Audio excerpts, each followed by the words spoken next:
Tanya IP anda. Sebenarnya kita juga dapat panggilan daripada para pendengar kita ya. Dan tapi namun gitu ada soalan-soalan yang mungkin lebih sesuai dijawab oleh AP-AP yang lain ya yang akan singgah ke bilik siaran Warna ini. Dan sekarang ini kita akan menyentuh pula tentang pentingnya seseorang pekerja itu terus meningkatkan kemahiran. Dan semalam Azaza ya saya ada buka talian untuk bertanya pada para pendengar ya tentang perlunya adakah mereka rasakan perlu untuk berkursus dan cukup memberangsangkan kerana ramai rata-rata yang hubungi saya mengatakan ya mereka suka berkursus kerana ia membantu mereka dalam pekerjaan mereka terutamanya dalam bidang keselamatan dan juga ada dalam bidang kerja pembersihan. Katanya dengan peningkatan dengan menghadiri kursus maka ada peluang untuk naik gaji. Jadi di situ mereka lihat ada keperluannya untuk meningkatkan kemahiran dari segi pandangan orang awam lah Jadi dari segi pandangan Cik Awazi pula, pengamatan, pengalaman anda sendiri, mengapa penting bagi seseorang pekerja itu untuk terus meningkatkan kemahiran? Pertama saya ingin meyakinkan kita semua bahawa pemerintah memang bersungguh-sungguh untuk membantu para pekerja dalam pelbagai bidang dan golongan.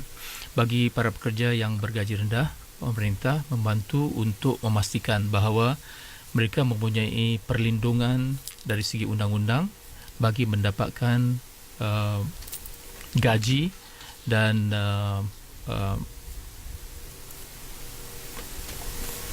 lain-lain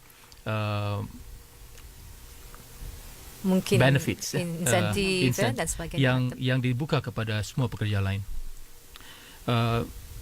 Selain daripada itu, pemerintah juga ingin memastikan bahawa mereka mempunyai paras gaji yang setimpal dengan pekerjaan mereka lakukan dan kemahiran yang sudah mereka timba.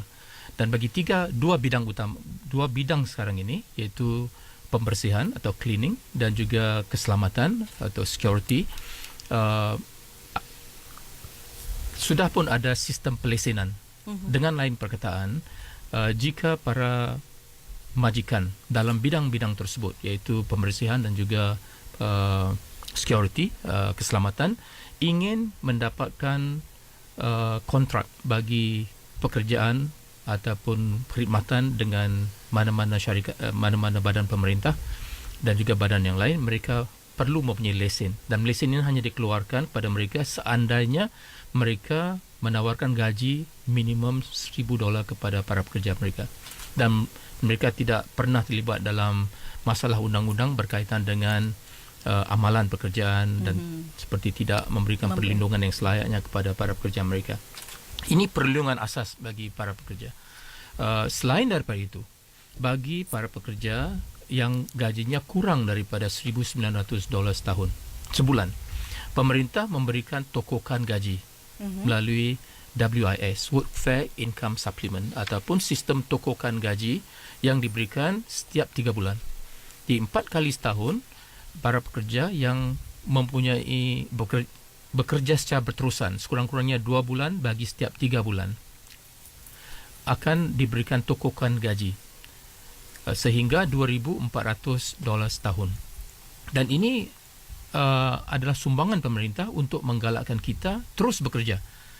Namun, para pekerja yang mendapat sokongan gaji itu hanya dapat meraih manfaat itu seandainya mereka mempunyai tabungan CPF.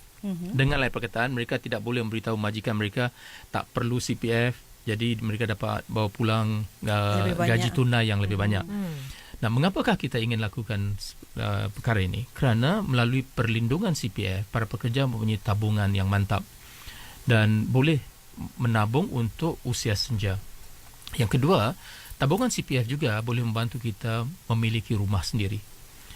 Dan ini adalah satu perlindungan sosial yang sangat penting. Lebih baik kita mempunyai bumbung di atas kepala kita daripada kita terpaksa menyewa. Mempunyai rumah sendiri lebih baik daripada tidak mempunyai rumah yang kita miliki sendiri.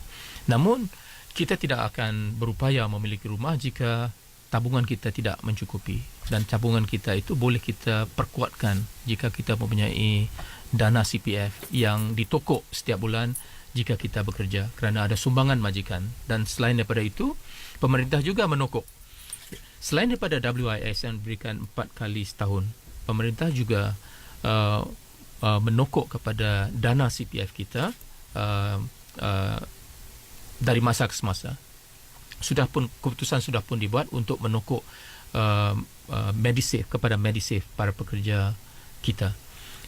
Dengan lain perkataan, jika kita mempunyai dana CPF yang aktif, kita masih boleh mendapatkan banyak sokongan daripada pemerintah, lebih-lebih lagi jika kita kekal bekerja secara berterusan.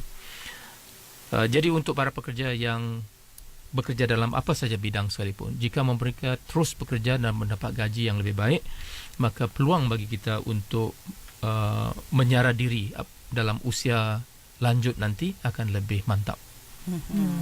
Jadi tabungan di SPF itu juga membantu kerana anda yang layak lah yang akan boleh untuk memanfaatkan skim seperti WIS dan sebagainya, dan kurang-kurang pasti tanyalah kepada pengetua, maksud saya ialah ketua HR dan sebagainya mengenai hal-hal yang berkaitan tentang perkara yang boleh dimanfaat, kerana ada kalanya peluang ada cuma tidak dimanfaatkan dengan sepenuhnya atau mungkin mereka tidak tahu saluran mana yang harus dituju ya.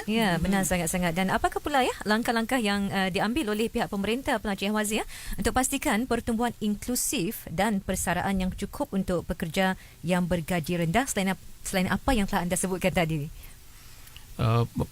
Pemerintah sudah membuat keputusan untuk meningkatkan kadar caruman ke dalam CPF mulai tahun ini.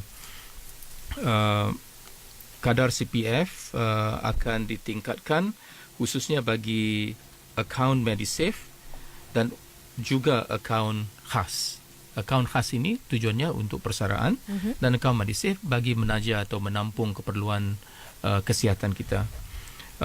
Demikian juga bagi warga tua, selain daripada akaun khas itu, juga tokokan akan dimasukkan ke dalam akaun biasa. Ini semua untuk membantu kita menabung lebih banyak lagi dan mendapat manfaat kemudiannya daripada tokokan-tokokan yang diberikan oleh pemerintah. Ini adalah antara keputusan yang sudah pun diambil untuk membantu golongan pekerja khususnya yang sudah berusia. Dan seperti yang kita ketahui, pakej golongan perintis ataupun generasi perintis sudah pun diumumkan dan perinciannya akan diumumkan kepada masyarakat dengan lebih menyeluruh. Tujuannya khususnya ialah untuk membantu golongan yang berusia untuk menampung pertama-tama keperluan kesihatan atau perawatan, dan kerana ini menjadi kebimbangan ramai orang. Tapi selain daripada itu, pemerintah juga akan menokok kepada dana Medisave para pekerja kita, dan ini merupakan manfaat yang akan diberikan kepada semua pekerja.